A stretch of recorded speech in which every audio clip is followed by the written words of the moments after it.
ಕರ್ನಾಟಕ ವಾಲ್ಮೀಕಿ ಅಭಿವೃದ್ಧಿ ನಿಗಮದ ಹಗರಣದಲ್ಲಿ ನಾನಿಲ್ಲ ನನಗೇನು ಗೊತ್ತೇ ಇಲ್ಲ ಅಂತ ಹೇಳ್ತಾ ಇದ್ದ ಮಾಜಿ ಸಚಿವ ಬಳ್ಳಾರಿ ಗ್ರಾಮೀಣ ಕಾಂಗ್ರೆಸ್ನ ಶಾಸಕ ನಾಗೇಂದ್ರ ಅವರನ್ನ ಜಾರಿ ನಿರ್ದೇಶನಾಲಯ ಅರೆಸ್ಟ್ ಮಾಡಿದೆ.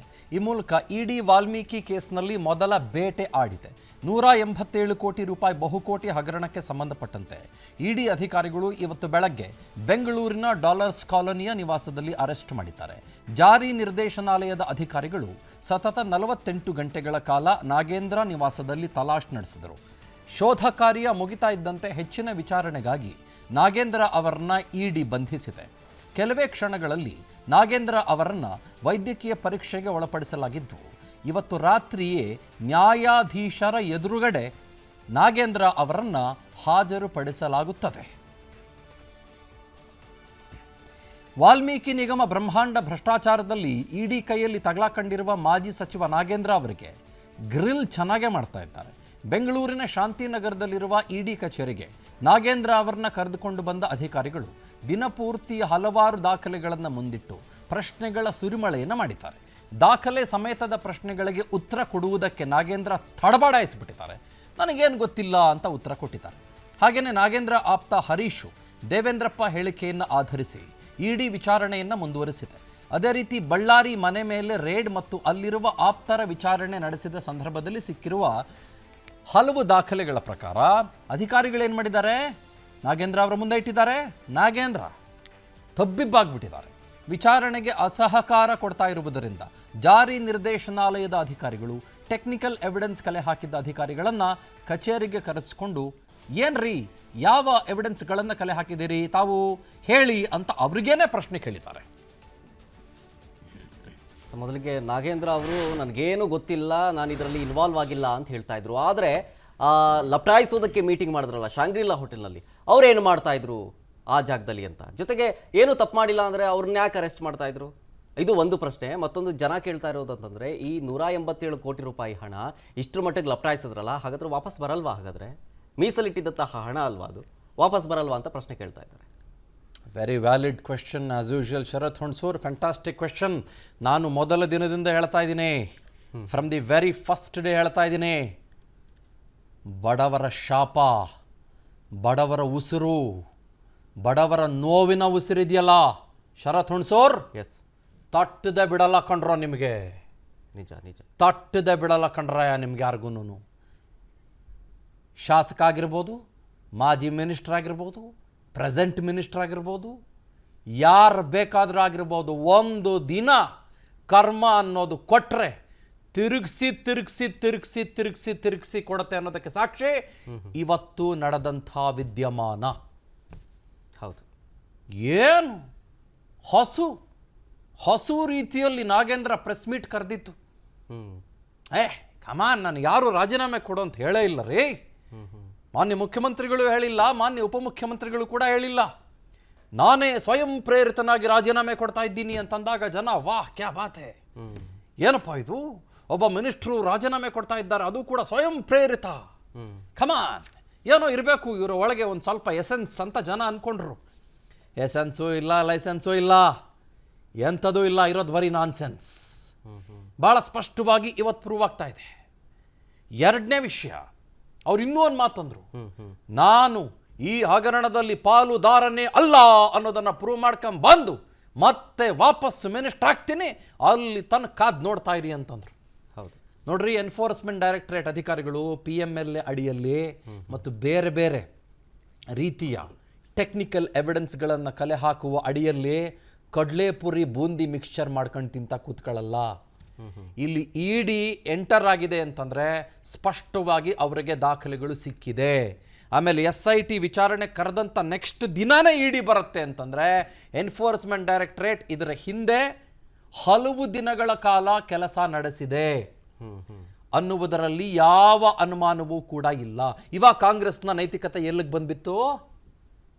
ಇವಾಗ ಕಾಂಗ್ರೆಸ್ನ ನೈತಿಕತೆ, ಮಾನ್ಯ ಮುಖ್ಯಮಂತ್ರಿಗಳು ಹೇಳ್ತಾ ಇದ್ದಂಥ ಮಾತುಗಳು, ಯಾರೂ ಇಲ್ಲ ಇದರಲ್ಲಿ ಅಂತ ಹೇಳ್ತಾ ಇದ್ದಂಥ ಮಾತುಗಳು, ಖಮಾನ್ ಅಂತ ಹೇಳ್ತಾ ಇದ್ದಂಥ ಮಾತುಗಳು ಇವತ್ತು ಎಲ್ಲಿಗೆ ಬಂದ್ಬಿತ್ತು? ಬೀದಿಗೆ ಬಂದ್ಬಿತ್ತು. ಬೀದಿಗೆ. ಆಮೇಲೆ ಈ Nagendra is A habitual offender ಅನ್ನೋದಕ್ಕೆ ಸಾಕ್ಷಿಗಳು ನೂರಾರಿದಾವೆ ನಮಗೆ. ಬೇಲೆಕೇರಿ ಅದ್ರ ಪ್ರಕರಣದಲ್ಲಿ ಮನುಷ್ಯನ ಹೆಸರು ಕೇಳಿ ಬಂದಿತ್ತು. ಆಯ್ತಾ, 2 ಲಕ್ಷ ರೀ, 3 ಲಕ್ಷ, 4 ಲಕ್ಷ ದುಡ್ಡು ಎಲೆಕ್ಷನ್ಗಿಂತ ಮುಂಚೆ 2 ಲಕ್ಷ ಡಿಮ್ಯಾಂಡ್ ಮಾಡಿದ್ರು ಈ ಮನುಷ್ಯರು. ಸಾಮಾನ್ಯರಲ್ಲಿ ಅತಿ ಸಾಮಾನ್ಯರಾದಂಥ ನಾಗೇಂದ್ರ ಸಾಹೇಬರು 2 ಲಕ್ಷ ಲಂಚಕ್ಕೆ ಡಿಮ್ಯಾಂಡ್ ಮಾಡಿದ್ರು. ಒಂದು ಸ್ಟಿಂಗರ್ ಆಪರೇಷನಲ್ಲಿ ತಗ್ಲಾಕೊಂಡಿದ್ರು ಅವರು ಸಾಹೇಬರು. ಅದರಲ್ಲಿ ಇವರ ಹೆಸರು ಕೇಳಿ ಬಂದಿತ್ತು. ಇವರು ಹಲವು ಸಲ ಗೆದ್ದು ಬಂದಿದ್ದಾರೆ. ಇವರಿಗೆ ಹಲವು ಜನರ ಬೆಂಬಲವೂ ಕೂಡ ಇದೆ. But something has to stop ಅಲ್ವೇನ್ರಿ ಒಂದು ದಿನ. ಹೌದು, something certainly has to stop. ನಿಜ ನಿಜ. ಹಾಗಾಗಿ ಇವತ್ತು ಇದು ಒಂದು ಹಂತಕ್ಕೆ ಬಂದು ಮಾತ್ರ ನಿಂತ್ಕೊಂಡಿದೆ ಅಂತ ನನಗನ್ನಿಸ್ತಾ ಇದೆ. ನಾನು ಸೆಕೆಂಡ್ ಆಸ್ಪೆಕ್ಟ್ ಮಾತಾಡ್ಬಿಡ್ತೀನಿ ಇದ್ರ ಬಗ್ಗೆ.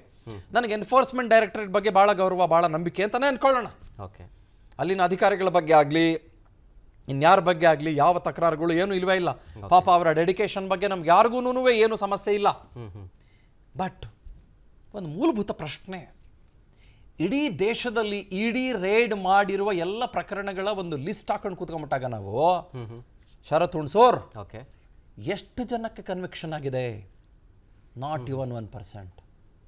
Okay, not even 1%. ಇದು ದುರಂತದ ಪರಮಾವಧಿ. ಇದೇ ಥರ ಇನ್ವೆಸ್ಟಿಗೇಷನ್ ಏಜೆನ್ಸಿಗಳ ವಿಷಯದಲ್ಲಿ ಆಗೋದ್ರೆ, ಓಕೆ, ರೇಡ್ ಮಾಡಿದ್ದೇ ಬಹಳ ದೊಡ್ಡ ಸಾಧನೆ ಅನ್ನೋ ಥರದಲ್ಲಿ ಆಗೋದ್ರೆ, ರೇಡ್ ಮಾಡಿದ ನಂತರದಲ್ಲಿ ಅದನ್ನು ಸ್ಪಷ್ಟವಾಗಿ ನ್ಯಾಯಾಲಯಗಳ ಮುಂದೆ ಪ್ರೂವ್ ಮಾಡಿ ಸುಸ್ಪಷ್ಟವಾಗಿ ಅದನ್ನು ಅಧಿಕಾರಿಗಳು ಲಾಜಿಕಲ್ ಎಂಡ್ಗೆ ತೆಗೆದುಕೊಂಡು ಹೋಗದೇ ಇದ್ರೆ ಎಂಥವನೇ ಆದರೂ ಕೂಡ ಒಂದು ಸಣ್ಣ ಲೂಪೋಲ್ ಉಪಯೋಗಿಸ್ಕೊಂಡು ತಪ್ಪಿಸ್ಕೊಂಡ್ಬಿಡ್ತಾನೆ. ಗೊತ್ತಾಯ್ತಾ? ನಮ್ಮ ರಾಜ್ಯದ ವಿಷಯಕ್ಕೆ ಬರ್ತೀನಿ. 2013, 2018 ವಿಷಯಕ್ಕೆ ಬರ್ತೀನಿ. ಸುಮ್ಮನೆ ಅದಕ್ಕೂ ಇದಕ್ಕೂ ಕಂಪ್ಯಾರಿಸನ್ ಅಂತಲ್ಲ, ಸುಮ್ಮನೆ ಬರ್ತೀನಿ ನಾನು ನಿಮಗೆ.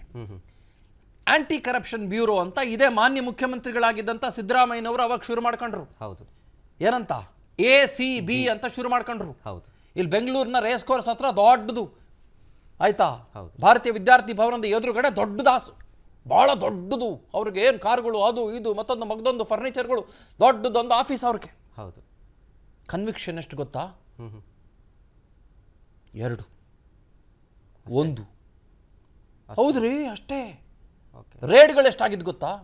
108, 103. ಅದರ ಬರೀ 1, 2 ಅಷ್ಟೇ. ಕನ್ವಿಕ್ಷನ್ 1, 2. ಅದು ಯಾವ ಥರ ಕನ್ವಿಕ್ಷನ್ನು? 500 ರೂಪಾಯಿ ತಗೊಂಡ, ಸಣ್ಣ ಕೇಸು.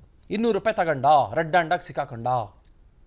1000 ರೂಪಾಯಿ ತಗೊಂಡ, ತಗಲಾಕೊಂಬಿಟ. ಅವನು 822 ರೂಪಾಯಿ ತಗೊಂಬಿಟ. ಓಕೆ, ನಾನು ಸುಮ್ಮನೆ ಉದಾಹರಣೆ ಹೇಳ್ತಾ ಇರೋದು. ನಾನು ಇಡಿ ಬಗ್ಗೆ ಯಾವುದೇ ಅಪನಂಬಿಕೆಯಿಂದ ಹೇಳ್ತಾ ಇಲ್ಲ. ಇಡಿ ಬಗ್ಗೆ ಮತ್ತು ಎನ್ಫೋರ್ಸ್ಮೆಂಟ್ ಡೈರೆಕ್ಟರೇಟ್ನ ಚಾಕಚಕ್ಯತೆ ಬಗ್ಗೆ ನನಗೆ ಸಿಕ್ಕಾಪಟ್ಟೆ ಗೌರವ ಇದೆ, ಸಿಕ್ಕಾಪಟ್ಟೆ ಪ್ರೀತಿ ಇದೆ. But how many cases have been registered and how many of them have been convicted? ಅದಾಗಬೇಕು ಇವತ್ತು. ಮೂಲಭೂತ ಪ್ರಶ್ನೆ ನೀವು ಕೆದಕಬೇಕು. ನಾವು ನಾಳೆ ನ್ಯೂಸಲ್ಲಿ ಹಾಕ್ಬೇಕಾದ್ರೆ ಕೆದಕಬೇಕು ಅದನ್ನು. ಹೌದು, ನಾವು ಡೀಟೇಲ್ಸ್ ತೆಗಿಬೇಕು. ನಾಳೆ ಬೆಳಗ್ಗೆ 8:15 ನ್ಯೂಸಲ್ಲಿ ಡೀಟೇಲ್ಸ್ ತೆಗಿಬೇಕು. ಇಡಿ ಎಷ್ಟೆಲ್ಲ ವಿಷಯದಲ್ಲಿ ಕನ್ವಿಕ್ಷನ್ ಮಾಡ್ಕೊಂಡಿದೆ, ಹಿಸ್ಟ್ರಿ ತೆಗಿಬೇಕು ನಾವು ಅದನ್ನು. ನಿಜ. ಹಾಗಾಗಿ ಈ ಪ್ರಕರಣವನ್ನು ಕೂಡ ಘನ ಗಂಭೀರವಾಗಿ ನಾವು ನೋಡಲೇಬೇಕಾಗತ್ತೆ. ಏನಾಗತ್ತೆ ಗೊತ್ತೇನ್ರಿ, ಇನ್ನೊಂದು 2 ತಿಂಗಳು 3 ತಿಂಗಳು ಕಳೆದ ಮೇಲೆ ಮೀಡಿಯಾ ಗ್ಲೇರ್ ಕೂಡ ಹೊರಟೋಗುತ್ತೆ ಪ್ರಕರಣದ ಬಗ್ಗೆ. ಮೀಡಿಯಾ ಕೂಡ ಇದನ್ನು ಗಮನಿಸಲ್ವಾ ಅನ್ನೋದು, ನಾವು ಕೂಡ ಒಂದು ಸ್ವಲ್ಪ ಚೂರು ತಣ್ಣಗಾಗಿ ಬಿಡ್ತೀವಿ ಈ ಕಡೆಗೆ. ಯಾಕಂದ್ರೆ ಹೌದಲ್ವಾ, 2 ತಿಂಗಳಾಯ್ತು 3 ತಿಂಗಳಾಯ್ತು ಅಂತ. ನಾವು ಈ ವಾಲ್ಮೀಕಿ ಹಗರಣದ ವಿಷಯಕ್ಕೆ ಸಂಬಂಧಪಟ್ಟಂತೆ ಬೇರೆ ಬೇರೆ ವಿಷಯ ಬಂದಾಗ್ಲೇನೆ ತಣ್ಣಗಾಗಿ ಕೂತ್ಕೊಂಡಿದ್ವಿ ನಾವು ಮೀಡಿಯಾದವರು. ನಮಗೂ ನಾವು ಒಂದು ಸ್ವಲ್ಪ ಅನ್ಕೋಬೇಕಲ್ವೇನ್ರಿ? ನಮಗೂ ನಾವು ಸ್ವಲ್ಪ ಸಾಕ್ಷಿ ಪ್ರಜ್ಞೆ ಇಟ್ಕೊಂಡು ಪ್ರಶ್ನೆ ಕೇಳ್ಬೇಕಲ್ಲ. ನಾವು ದರ್ಶನ್ ವಿಷಯ ಬಂತು, ಇನ್ನೊಂದು ಬಂತು, ಬೇರೆ ಬೇರೆ ಬಂತು ಅಂತ ಒಂದು 15 ದಿನ ಸುಮ್ಮನೆ ಆಗ್ಬಿಟ್ಟಿದ್ವಲ್ಲ ನಾವೆಲ್ಲ ಮೀಡಿಯಾದವರು. ಹೌದು ತಾನೆ? ನಿಜ ಹೇಳಿ ನೀವು. ನಿಜ ನಿಜ ನಿಜ. ಆಮೇಲೆ ರೇಡ್ ಗೀಡ್ ಆಗಿದ್ಮೇಲೆ ತಾನೇ ನಾವು ಈ ಸುದ್ದಿನ ಮತ್ತೆ ಎತ್ಕೊಂಡಿದ್ದು. ಹಾಗಾಗಿ ಮೀಡಿಯಾ ಗ್ಲೇರು ಕಡಿಮೆ ಆಗೋದ್ಮೇಲೆ ಅಥವಾ ಬೇರೆ ಬೇರೆ ಏನೇನೋ ಕಡಿಮೆ ಆಗೋದ್ಮೇಲೆ ಬೇರೆ ಬೇರೆ ಹಾದಿಗಳನ್ನು ಹುಡುಕ್ಬಿಡ್ತಾರೆ, ನುಸುಳು ಬಿಡ್ತಾರೆ. So I strongly believe this man Nagendra might have been involved in this case. It looks like he is directly involved. It looks like not just him.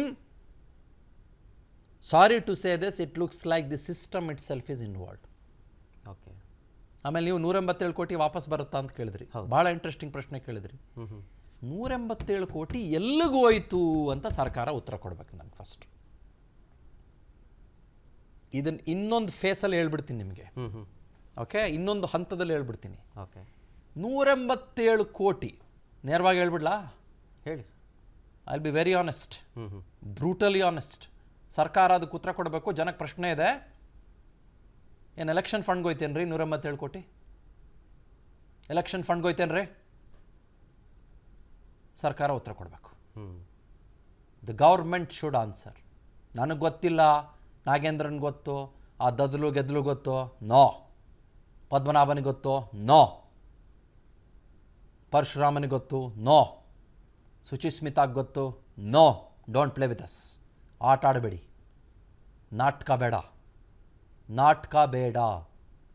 ಈ ಸರ್ಕಾರ ಉತ್ತರ ಕೊಡಬೇಕಾಗಿರೋದು 187 ಕೋಟಿ ಎಲ್ಲೋಯ್ತು. ನೀವು ಕೇಳಿರೋ ಪ್ರಶ್ನೆ ನಂದು ಪ್ರಶ್ನೆ, ಎಲ್ಲೋಯ್ತು? ಆ ಬೇನಾಮಿ ಅಕೌಂಟ್ಗಳು ಯಾರು ಕ್ರಿಯೇಟ್ ಮಾಡಿದ್ದು, ಯಾಕೆ ಕ್ರಿಯೇಟ್ ಮಾಡಿದ್ರು? ಅಲ್ಲಿಂದ ಅದು ಎಲ್ಲಿಗೋಯ್ತು? ಎಂಡ್ ಕಲೆಕ್ಟರ್ ಯಾರು? End collector. ಈಗ 100 ರೂಪಾಯಿ ಅಂತಂದರೆ ಎಲ್ಲೆಲ್ಲೋ ಸುತ್ತಾಡ್ಕೊಂಡು ಯಾರ ಕೈಗೆ ಬಂದು ಮುಟ್ತು 100 ರೂಪಾಯಿ? ನಿಮ್ಮ ಕೈಗೆ ಮುಟ್ತಾ, ಪಂಪಣ್ಣನ ಕೈಗೆ ಮುಟ್ತಾ, ಪಾಪಣ್ಣನ ಕೈಗೆ ಮುಟ್ತಾ, ರಾಮಪಣ್ಣನ ಕೈಗೆ ಮುಟ್ತಾ, ಗಾಂಪಣ್ಣನ ಕೈಗೆ ಮುಟ್ತಾ? That question has to be answered. Trailing of the money should be answered by the government. Okay. And trailing of the money should be taken over by ED. Money trail. Okay. ಎಲ್ಲೋಯ್ತು ಒಂದು train? ಯಶವಂತಪುರದಿಂದ ಹೊರಟಂಥ train ಎಲ್ಗೋಯ್ತು? ಇಲ್ಲಿಂದ ಹೊರಟಂಥ 187 ಕೋಟಿ ಎಲ್ಗೋಯ್ತು? ಯಾಕೋಯ್ತು? ಅದು election ಟೈಮಲ್ಲೇ ಯಾಕೋಯ್ತು? ನನಗೆ ಗೊತ್ತಿಲ್ಲ, ನಾನು ಕೇಳ್ತಾ ಇರೋದು. ಜನ ಕೇಳ್ತಾ ಇದ್ದಾರೆ, ಎಲೆಕ್ಷನ್ಗೆ ಹೋಯ್ತಾ ಸ್ವಾಮಿ ಅಂತ ಜನ ಕೇಳ್ತಾ ಇದ್ದಾರೆ. ಉತ್ತರ ಕೊಡ್ರಿ. ಹೌದು, ಕೊಡಬೇಕು ಅವರು. ನನಗೂ ಅದೇ ಪ್ರಶ್ನೆ ಇದೆ. ಅಮಾಯಕರಿಗೆ, ಬಡವರಿಗೆ ಸೇರಬೇಕಾದ ದುಡ್ಡು ಎಲ್ಲೋಯ್ತು? If they are not answering, they are not capable to govern. I am sorry. ಅನುಕ್ಷಣದ ಸುದ್ದಿಗಳಿಗಾಗಿ Vistara news YouTube channel subscribe ಮಾಡಿ. ಹೊಸ ಸುದ್ದಿಗಳ ನೋಟಿಫಿಕೇಶನ್ಗಾಗಿ ಬೆಲ್ ಐಕಾನ್ ಕ್ಲಿಕ್ ಮಾಡಿ. ಲೇಟೆಸ್ಟ್ ಅಪ್ಡೇಟ್ಸ್ಗಾಗಿ www.vistaranews.com ವೆಬ್ಸೈಟ್ಗೆ ವಿಸಿಟ್ ಮಾಡಿ. ಅಂಗೈಯಲ್ಲೇ ಜಗತ್ತಿನ ಸುದ್ದಿ ತಿಳಿಯಲು Vistara news Kannada app download ಮಾಡಿ.